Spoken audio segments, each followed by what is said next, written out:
ये जितने भी अधिकारी हैं, मैं समझता हूँ समाजवादी पार्टी के लोगों ने चिन्हित भी किए हैं। और अधिकारी तो ऐसे हैं, सरकार बदलती तो अधिकारी बदल जाते हैं। लड़ने जा रहे हैं ब्लॉक प्रमुख ही के चुनाव में भी वही तरीका अपना रहे हैं कि पूरा प्रशासन, पूरा पुलिस, डीएम लगे हुए हैं कि किसी तरीके से सभी बीडीसी भारतीय जनता पार्टी के जो प्रत्याशी ब्लॉक प्रमुख उनके पक्ष में उनसे मतदान कराते हैं।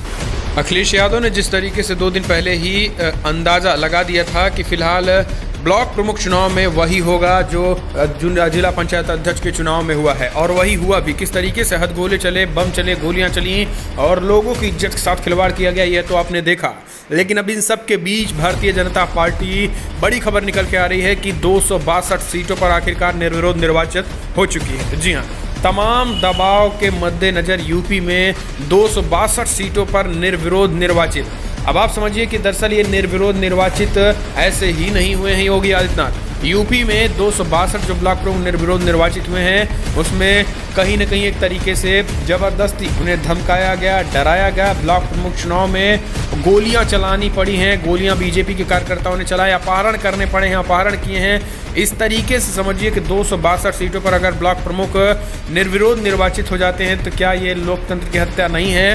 दरअसल ब्लॉक प्रमुख के पहले ही दिन बीजेपी ने एक तरीके से बढ़त बनाई और नामांकन के बाद 262 ब्लॉक में बीजेपी ने जीत दर्ज कर दी है। और निर्विरोध यानी से वहाँ से समाजवादी पार्टी के प्रत्याशी गया तो नामांकन भरने नहीं दिया, और अगर नामांकन भरे भी हैं तो पर्चियाँ फाड़ दी गई हैं। इस तरीके से खबरें निकल के आई हैं। तो अभी जो बड़ी अपडेट, 262 सीटों पर भारतीय जनता पार्टी को निर्विरोध निर्वाचित किया गया है, तो इस वक्त की बड़ी खबर आ रही है। लेकिन अब हमने आपको दिखाया कि कल से हम आपको दिखा रहे हैं कि किस तरीके से यूपी में लोकतंत्र की हत्याएं हो रही हैं। यूपी में समाजवादी पार्टी के वरिष्ठ नेता विधानसभा के अध्यक्ष माता प्रसाद पांडे पर हमला किया गया कल किस तरीके से, और वो अपनी पत्नी का नामांकन कराने जा रहे थे, उन्हें रोक दिया गया, जाने ही नहीं दिया गया। लखीमपुर खीरी में महिला की इज्जत के साथ खिलवाड़ किया गया किस तरीके से, और अभी हमने आपको बताया कैसे बीडीसी सदस्यों का अपहरण तक भी कर लिया गया है। ये है यूपी का योगी राज। ब्लॉक प्रमुख चुनाव में शायद इससे पहले, चाहे फिर वो जिला पंचायत अध्यक्ष का चुनाव हो या फिर ब्लॉक प्रमुख चुनाव,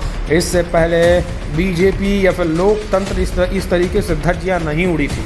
लेकिन जिस तरीके से ये धज्जियां उड़ाई गई हैं, उससे अब पूरी तरीके से सरकार पर सवाल उठ रहे हैं, क्योंकि 262 सीट निर्विरोध निर्वाचित। क्या इनके सामने मुख्य विपक्षी पार्टी समाजवादी पार्टी का कोई नहीं था? क्या आखिर कैसे इस तरीके से निर्विरोध निर्वाचित हो चुके हैं इतने बड़े पैमाने पर ब्लॉक प्रमुख? एक सोचने की बात है। तो दोस्तों, आप इसे कैसे देखते हैं?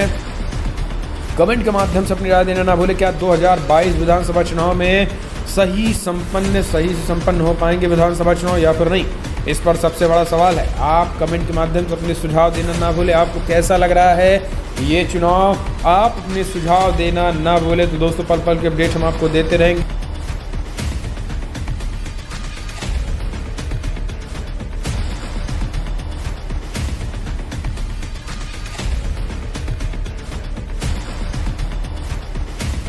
प्रमुख का चुनाव लड़ने जा रहे हैं, ब्लॉक प्रमुख ही के चुनाव में भी वही तरीका अपना रहे हैं कि पूरा प्रशासन, पूरा पुलिस, डीएम लगे हुए हैं कि किसी तरीके से सभी बीडीसी भारतीय जनता पार्टी के जो प्रत्याशी ब्लॉक प्रमुख उनके पक्ष में उनसे मतदान करा दें।